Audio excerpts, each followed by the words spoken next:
Steve and I have come up with what we think are some key points to help the Eagles beat the Chiefs, because, where else are you going to get your information from? There, you can talk to your coordinators, you can talk to your coaches, but you can really come listen to the sound, and we'll give you the best advice to win a football game. Always. So some of the keys we have for the Eagles to beat the Chiefs. Steve, if you don't mind, I want to let some of mine throw them at you, see how you feel. First and foremost, I had mentioned this with the Commanders, and I mentioned this earlier in the show. I just think Jalen Hurts has to limit mistakes. So without going too much in that, like I'd already said, we had seen in 2022 that Jalen Hurts can have a really good game, a really big game, and lose.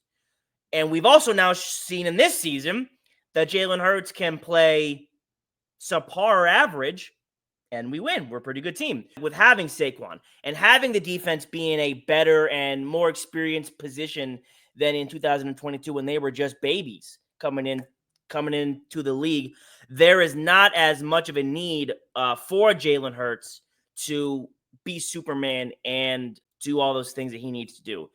Steve, fun fact. When Jalen Hurts throws for 250 yards or more in a game for his career in the postseason, the Eagles are 0-3.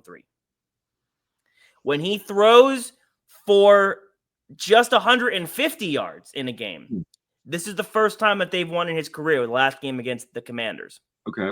So when Jalen Hurts has these massive games, like I said, there is not a direct correlation to winning those football games. Along with Jalen Hurts not making a lot of mistakes, the Eagles need to capitalize on Kansas City's few and far between, I don't want to say mistakes, opportunities that they're going to be giving.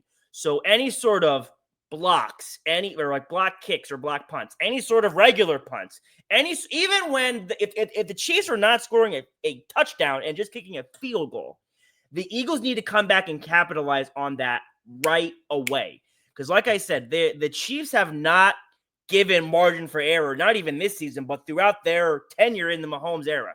So Philadelphia, who has been prone to not having the same level of energy, the same kind of play throughout the entire game, they're going to need to make sure that they're getting on top of those opportunities.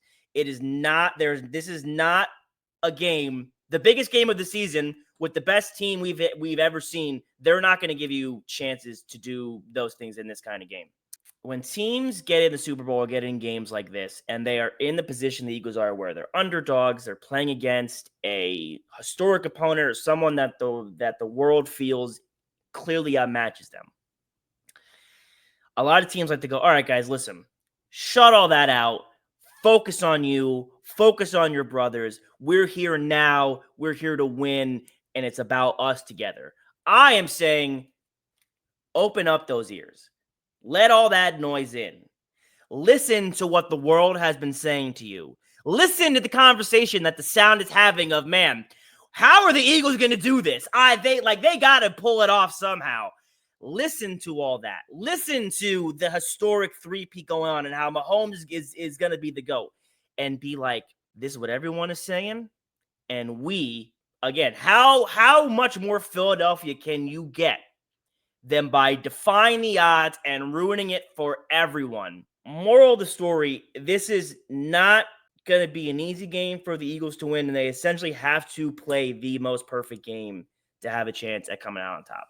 The Eagles have a chance to cement their legacy in Philadelphia, to cement their history, their names with Philadelphia lore, sports lore. And as we've said, that city is super prideful.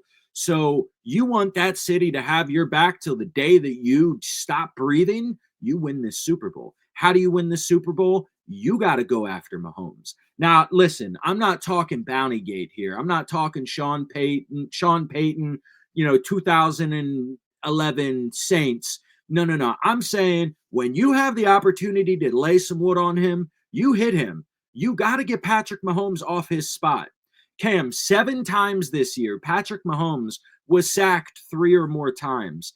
6 of those games were one-score games. 4 of those games were under 3 points. You have to get after Mahomes if you want to win this game. You got to knock him off his spot. You got to rattle the rhythm that they've built through these playoffs and over the last 2 seasons. Mahomes is the key, and that is the engine, the chug-a-lug-a-lug that drives the Chiefs offense and that whole team. You and me have said that it doesn't matter so much about what pieces Mahomes has and what coaching changes could happen. He is the guy.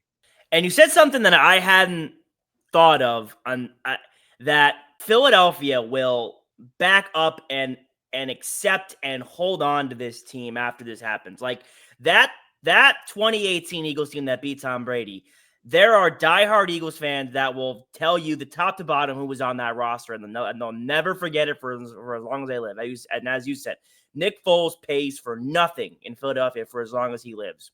We beat Patrick Mahomes and the Kansas City Chiefs. This team will be in that same category of like, because I expect the Eagles to make obviously more Super Bowls throughout their existence, but they are not going to have the same weight as beating the GOAT and then beating the GOAT. Like, those are our first two. There's 3 GOATs in this game. Andy Reid, Patrick Mahomes, Travis Kelce. I was like, what? Yeah. There are 3 GOATs in this game. You have a chance to knock off 3 of the greatest players that have ever played in this sport.